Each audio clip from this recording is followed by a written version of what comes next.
মিশো থেকে আমি অর্ডার করে নিয়েছিলাম কয়েকটা মেহেন্দি স্টেন্সিল, বিকজ আমার পড়েছিল একটা বিয়ে বাড়ি এবং তার সাথে আমার অ্যানিভার্সারি ছিল। তো আমি মেহেন্দি করতে যেতে খুব ভালোবাসি, আর আমার এই মুহূর্তে বাড়িতে গিয়ে মেহেন্দি করাটা পসিবল ছিল না। তো মেহেন্দি স্টেন্সিলগুলো আমি কিনে খুব ভয় লাগছিলো যে কেমন হবে না হবে। খুবই অ্যাফোর্ডেবল প্রাইসে আমি অনেক কটা কিনতে পেরেছি। আর জিনিসটা ইউজ করেও দেখেছি, যেরকম এক্সপেক্ট করেছিলাম তার থেকে হাজার হাজার গুণ ভালো। যেমন ডিজাইন দেখায় সেরমই হয়, শুধু একটু দেখে শুনে নিতে হবে, রিভিউ দেখে। তো আমি তোমাদের সাথে শেয়ার করবো জিনিসটা ঠিক কীভাবে ইউজ করতে হয়, কীভাবে ইউজ করলে তোমরা সুবিধা পাও। তো দেখতে থাকো, ভালো লাগলে কমেন্ট করো।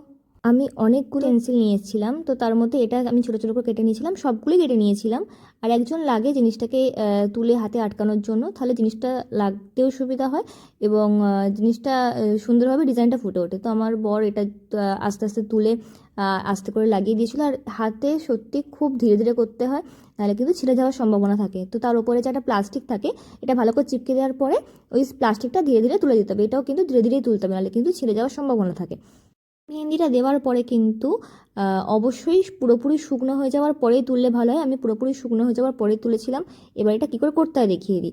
শুধু গ্যাপগুলো মেহেন্দি দিয়ে ভরাট করে দিতে হবে, দেন কোনো ব্রাশের সাহায্যে বা আঙুলের সাহায্যে তুমি গ্যাপগুলো পূরণ করে দেবে। আমি ব্রাশের সাহায্যে করেছিলাম বাঁ হাতে, ডান হাতে আমি আঙুল দিয়েই করে নিয়েছিলাম এবং পুরোপুরি শুকনো হয়ে যাওয়ার পরেই তুলেছিলাম। আমার হাতটা পুরো শুকনো হতে মোটামুটি 1 ঘন্টার মতো টাইম লেগেছিলো।